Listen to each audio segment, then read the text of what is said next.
लेकिन उसके ऑफिस जाते ही वह बहुत ही गलत बर्ताव शुरू कर देती थी।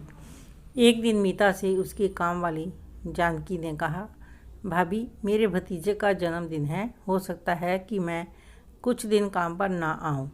ये क्या कह रही हो तुम? घर के काम कौन करेगा? झाड़ू पोछा और बर्तन मैं करूँगी तो मेरे हाथ खराब नहीं हो जाएंगे?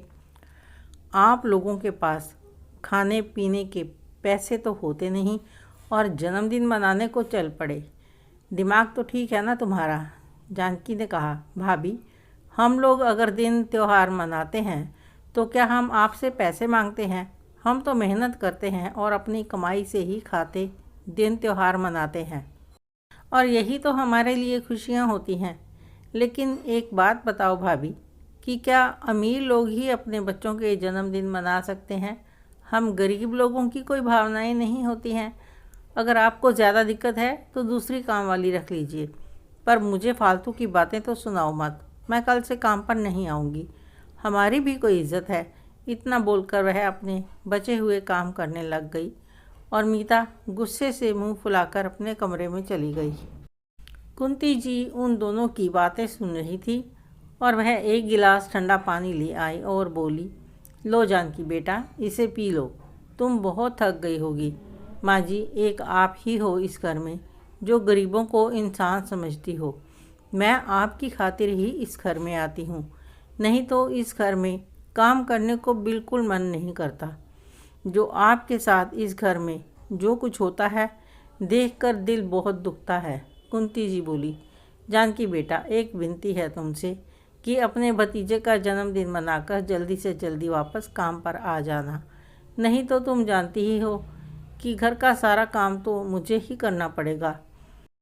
मेरी बहू तो अपनी सास के बारे में नहीं सोचती। अगर तुम मुझे अपनी माँ समान समझती हो तो जल्दी आने की कोशिश करना। मैं तेरे आगे हाथ जोड़ती हूँ। जानकी ने कहा, नहीं माँ जी, चिंता मत करो, मैं जल्दी आ जाऊँगी। इतना कहकर कुंती जी अपने आंसू पोंछने की कोशिश करने लगी।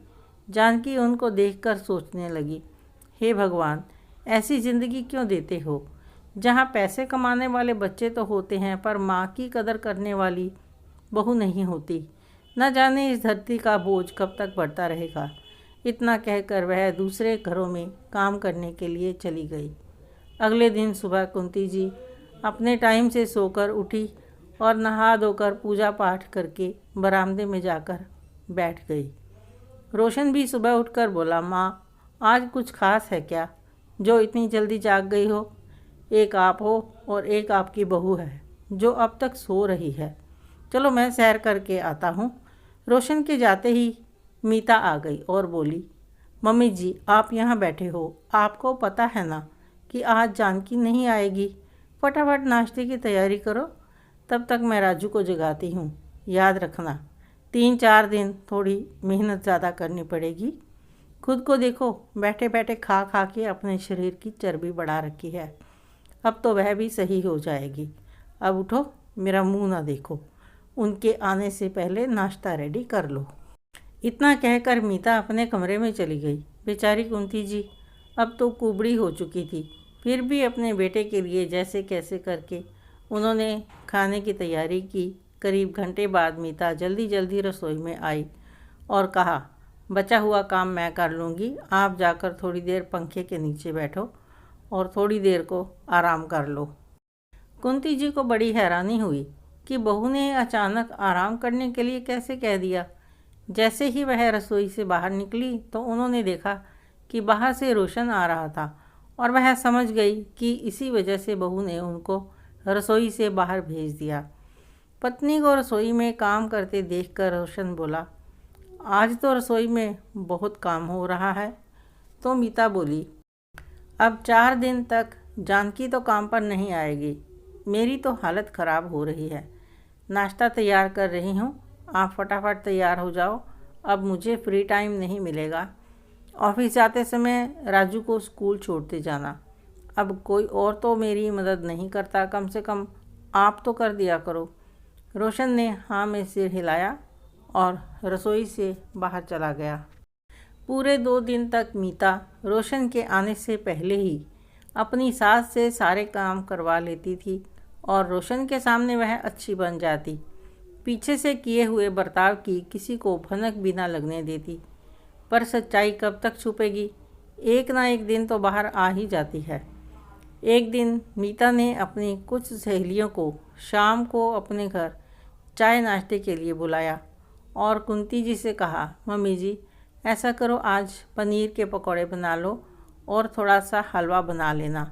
हाँ, थोड़ा ज़्यादा ही बना लेना। मेरी सहेलियां नाश्ते पर आ रही हैं, ताकि रात को आकर यह भी खा लेंगे।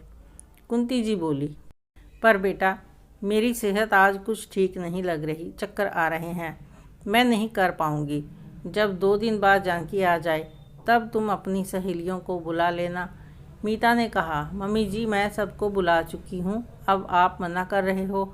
आपको तो पता है ना, उनमें से एक आपके बेटे के बॉस की पत्नी है। माँ जी अगर वह नाराज़ हो गई तो आपके बेटे को नौकरी से निकलवा देगी।